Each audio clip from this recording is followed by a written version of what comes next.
Ever been misjudged because of your appearance?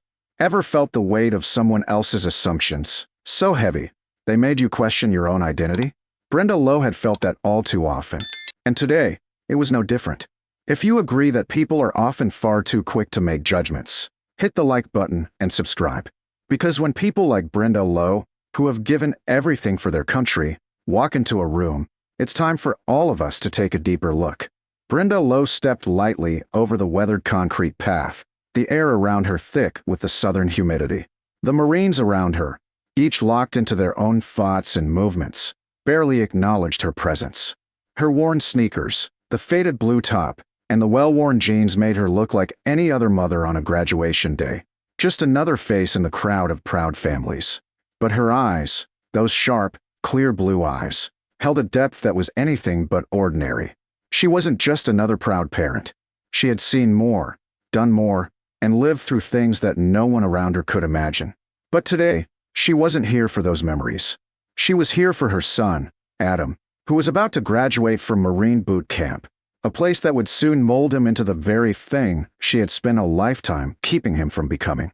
It was a bitter truth she hadn't fully come to terms with, but there was no escaping it now. Her son had chosen his path, and it was one she had walked years ago.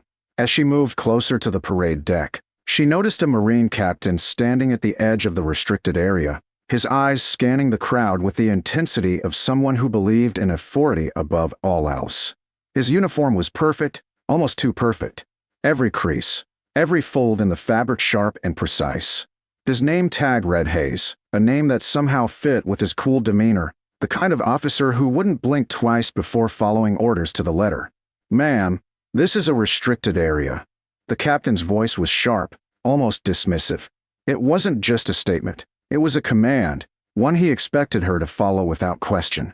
His eyes locked on her, scrutinizing every inch of her appearance, as though measuring whether or not she belonged here. She didn't fit the picture of someone who should be in such a place. No Marine uniform, no military connection evident. He must have assumed she was just another civilian mother, a woman without history or meaning. Brenda offered him a small, polite smile, her expression unreadable. "I'm sorry, Captain. I was just trying to get a little closer to the parade deck. My son is graduating today." The captain's gaze didn't soften. He didn't believe her. In his mind, she was just another civilian who thought the rules didn't apply to her. He glanced at the other families milling around, nodding and chatting amongst themselves, and Brenda could almost feel the judgment hanging in the air. She had seen it before. The moment someone realized she didn't fit the mold, that she wasn't what they expected. But today, she didn't let it faze her. She didn't need to explain. She had earned the right to be here, even if no one knew it. "I understand," Captain Hayes said, though his tone was skeptical. "But this path is for official personnel only. The family viewing area is back with the grandstands. You'll need to go there." His eyes briefly scanned her, as if considering her some kind of threat, someone out of place. A mother, of all things, wearing civilian clothes. The discomfort was palpable. To him, she was nothing but a civilian who had no right to be here. "Of course," Brenda replied, her voice even and calm, the exact opposite of the simmering tension she felt rising within. But she turned away, ready to retreat as instructed. Yet, as she began to walk, she felt a subtle shift in the air. Captain Hayes took a step to the side, blocking her path once more. His stance was rigid, his body language a silent demand for more from her. "Ma'am," he said, voice now tinged with a slight edge, "I'm going to need to see your visitor's pass." His eyes never left her, and she could tell he was still sizing her up, trying to decide if he could throw his weight around more, challenge her in some way. Maybe it was about the rules. Or maybe it was about something else, something more personal. Brenda could feel the old, familiar stirrings of frustration, the irritation that built in her chest when she encountered this sort of condescension. It was as if he believed the uniform gave him the power to make assumptions about everyone around him. It wasn't the first time someone had underestimated her, but it was the first time in years that she had let it stir something inside her. She could feel the weight of those years pressing down on her. The moments in Fallujah when her life had been defined not by a title or a uniform, but by the people she had saved. But none of that mattered here. She wasn't here for her history. She was here for her son. With a calm that seemed out of place in the face of his mounting authority, She reached into her purse and pulled out the visitor pass. She handed it to him, her fingers brushing his for a fraction of a second as he took it. Captain Hayes examined it with unnecessary scrutiny, holding the pass up to the light, checking her photo, her name, the details of the pass. He read her name aloud, his voice tinged with skepticism. Brenda Lowe. And you're here for recruit Adam Lowe? He didn't seem convinced. I am, Brenda replied, her tone steady. Captain Hayes didn't believe her. She could see it in the way he studied the pass, and then, almost as if she were some kind of test subject, examined her once again. His silence was heavy with unspoken judgment. As he continued scrutinizing her pass, she realized that to him, she was just another civilian. He didn't know the blood she had spilled for this country, the sacrifices made, the lives she had saved, the stories she would never tell. She wasn't just a mother. She wasn't just a civilian. But today, none of that mattered. She wasn't here to prove herself to him. She was here to watch her son graduate, and nothing was going to stop her from that. And then, the captain spoke again, his voice full of authority as he asked, almost in passing, "What's your kill count, ma'am?" The words were casual, a joke almost, but there was an edge to them, a question that held no respect, no understanding. A test, a challenge, and it would be the moment that would change everything. Brenda didn't flinch. Instead, she stood still, her eyes locking with his. What she said next would leave the Marines around them speechless. Brenda's gaze didn't waver as she met Captain Hayes's eyes. The question, a careless attempt at humor, hung in the air between them, but she didn't take it lightly. She could feel the weight of his expectation pressing on her, his arrogance thicker than the heat of the humid air around them. It was as though he thought that with one simple question, he could strip her of her mystery, expose her as just another civilian who didn't belong in his world. The mocking undertone in his voice was meant to diminish her, to remind her of her place in the order of things. "What's your kill count, ma'am?" Captain Hayes repeated, the smirk on his face a clear sign he didn't expect a serious answer. He had asked it as a joke, something to amuse the young Marines standing nearby, perhaps even to show off how easily he could control the conversation. But Brenda didn't find it funny. She didn't flinch or recoil. She didn't need to laugh it off, or force a smile, or let her discomfort show. Instead, she simply stood there, her face unreadable. Her mind wandered for just a moment to another time, another place, but she quickly shook the thought off. This was now, this moment, and she would answer in her own way.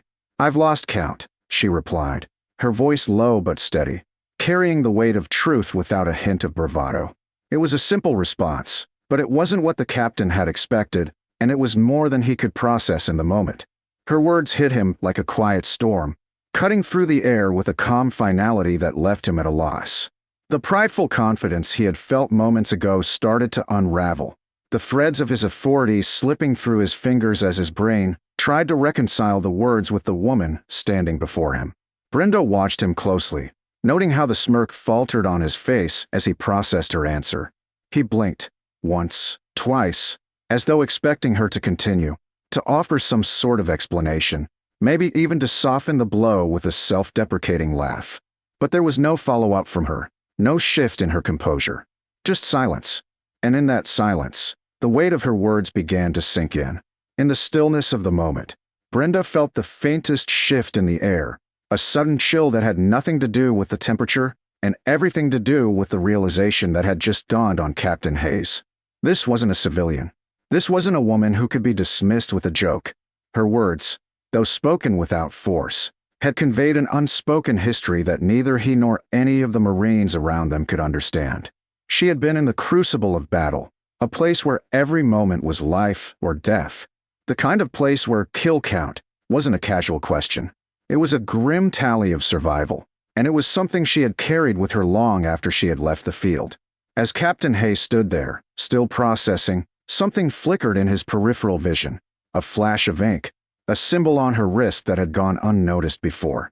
Brenda's sleeve had slipped up just slightly as she shifted her stance, revealing the tattoo that marked her as something far beyond what he had assumed. It wasn't a decorative piece of art. It was the symbol of a life lived in service to the core. A combat knife, the iconic K-bar, intertwined with the twin snakes of the caduceus.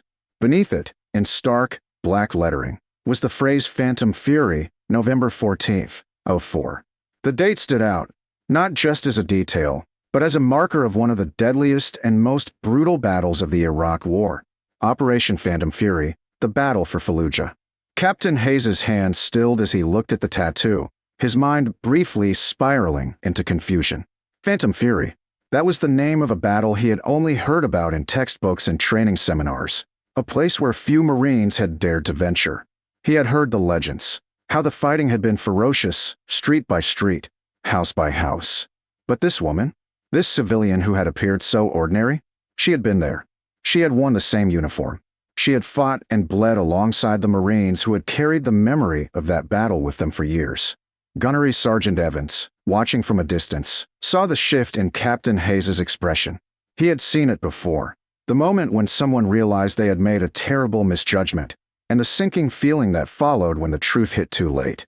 Evans' training, honed over years of service, allowed him to recognize that tattoo immediately. The K-bar intertwined with the caduceus wasn't just some design. It was the mark of a Navy corpsman who had served in Fallujah, a corpsman who had earned the deepest respect from the Marines she had saved.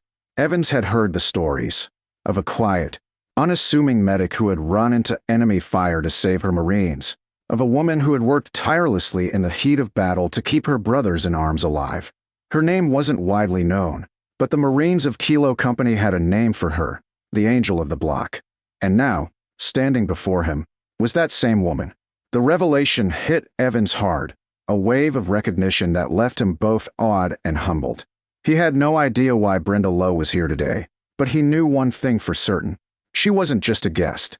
She was a hero, and the captain standing before her, making light of her past, had no idea of the gravity of his actions. Without another moment's hesitation, Evans pulled out his phone and dialed a number he never used, one he had only dialed in moments of absolute necessity. The personal cell of the base's sergeant major. The line rang twice before the voice on the other end picked up, and Evans wasted no time. "Sergeant Major, this is Gunny Evans. I need your attention. It's about Captain Hayes." The sergeant major's voice, normally a low growl, was sharp with urgency. "What's going on, Gunny?" "There's a situation down here at the parade deck. We've got a civilian, Brenda Lowe. She's being detained by Captain Hayes." There was a brief silence on the other end of the line. Evans could hear the sergeant major's sharp intake of breath. "You're sure it's her?" the sergeant major asked, his voice now tense. "I'm looking at her tattoo right now. It's Doc Lowe. It's really her," Evans confirmed.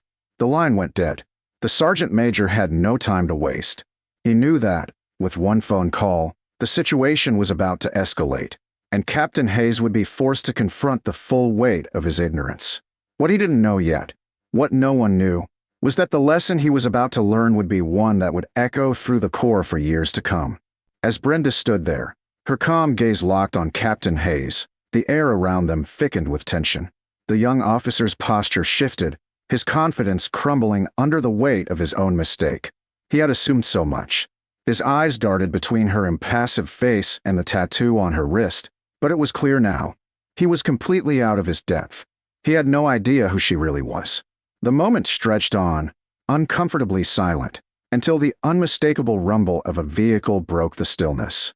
The sound of polished boots striking the asphalt reverberated through the crowd, pulling the attention away from the scene. A sleek black command vehicle pulled to the curb, its presence commanding attention without the need for sirens or flashing lights. The doors opened, and out stepped Colonel Thompson, the base commander, flanked by the sergeant major and a major from his staff. There was no fanfare, no dramatic speech. They moved with purpose, like a storm gathering on the horizon. The crowd of onlookers, sensing the shift in atmosphere, fell silent. Brenda remained still, a faint sense of recognition growing in the pit of her stomach. She knew exactly what was coming, though the precise details were still unclear. Colonel Thompson's sharp eyes fixed immediately on her, but it was the look he gave Captain Hayes that left the young officer frozen in place. Without a word, Colonel Thompson strode forward and stopped just a few feet in front of Brenda, his gaze briefly taking in the hand still hovering near her arm. For a moment, Captain Hayes seemed unable to move, his thoughts scrambling to make sense of what was unfolding. But Colonel Thompson wasted no time. With an efficiency born of years in the Corps, He snapped to attention and rendered the sharpest salute Captain Hayes had ever witnessed. The precision and authority in the gesture were enough to take the air from Hayes's lungs. He watched, wide-eyed, as the colonel addressed Brenda with a voice that carried across the silent parade deck. "Doc Lowe." Colonel Thompson's voice rang out, carrying an authority that seemed to crush the very space around them.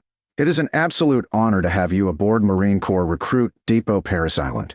His eyes never left Brenda's, and his respect was palpable. "Ma'am, for those of you who don't know, this woman is a Navy Silver Star recipient." The words hit like a hammer, and for a brief second, the surrounding Marines stood motionless, the gravity of the revelation settling over them. Captain Hayes's face drained of color, his arrogance collapsing into shame. The murmur of realization rippled through the crowd as they began to understand the magnitude of the mistake he had just made. Colonel Thompson continued, his voice growing in strength. "This woman, this legend, ran through enemy fire in Fallujah on November 14, 2004, under conditions most of you can't even imagine. She treated wounded Marines while the building collapsed around her, saving their lives with complete disregard for her own safety. She saved entire platoons. The Marines of Kilo Company don't call her Petty Officer Lowe. They call her the Angel of the Block." As the colonel's words echoed across the parade deck, Captain Hayes stood paralyzed. His world had been upended in a matter of moments. What had started as a harmless joke about a kill count had now revealed a hero, one who had saved lives on the battlefield, earned respect through actions, not words, and quietly shaped the history of the Corps in ways the young officer could never have imagined. Brenda's face remained composed, her calmness never wavering. She wasn't here to prove herself, to claim victory, or even to make the young captain feel the full weight of his actions. No, her lesson was quieter than that. She wasn't here for retribution. She wasn't here for public vindication.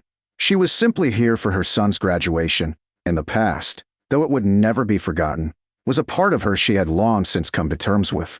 Colonel Thompson's sharp gaze turned to Captain Hayes, and the moment he spoke, it was clear that the young officer's career was about to be forever changed.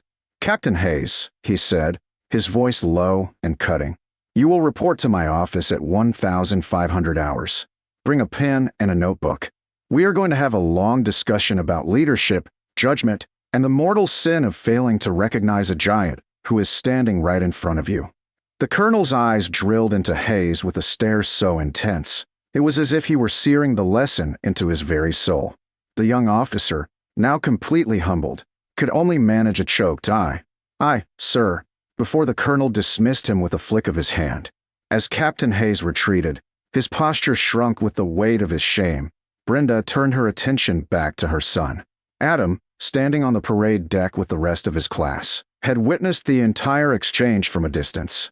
He had seen the command vehicle, had seen the colonel's salute, and the way the crowd had reacted. He had seen his mother, the woman he had grown up with, being publicly recognized in a way that was so far beyond his comprehension it made his heart race with a mix of awe and something deeper, something profound. As the ceremony continued, the atmosphere had shifted. What was once a day for the families and recruits now held an undercurrent of respect for Brenda Lowe, a respect that had been earned in the quietest of ways. When Adam's platoon marched past, he caught his mother's eye across the field. He knew, in that moment, that everything he thought he knew about her, everything she had told him in hushed, modest tones about her past, had been understated, watered down. The woman who had raised him wasn't just a mother, she was a legend. After the ceremony, as families reunited, a visibly humbled Captain Hayes approached Brenda. His earlier arrogance was gone, replaced with a genuine remorse. "Ma'am," he began, his voice quieter now, "there's no excuse for my behavior. I was arrogant, unprofessional, and I was wrong. I am deeply sorry." Brenda studied him for a moment, her gaze softening. "Apology accepted, Captain," she said, her voice calm but with an underlying strength. "Let me give you a piece of advice. Before you check a person's ID or their pass or their insignia on their collar, look them in the eyes first. You'll learn a lot more that way." As Captain Hayes nodded and walked away, Brenda turned back to her son, wrapping him in an embrace. Their reunion was quiet, emotional, and full of unspoken understanding. The day had come full circle, but not in the way Brenda had expected. The lesson had been learned, not just by one officer, but by everyone who had witnessed the quiet power of a woman who had earned her place in history, not by seeking recognition, but by simply doing her job, saving lives, and never asking for anything in return. And that was the kind of heroism that would never be forgotten.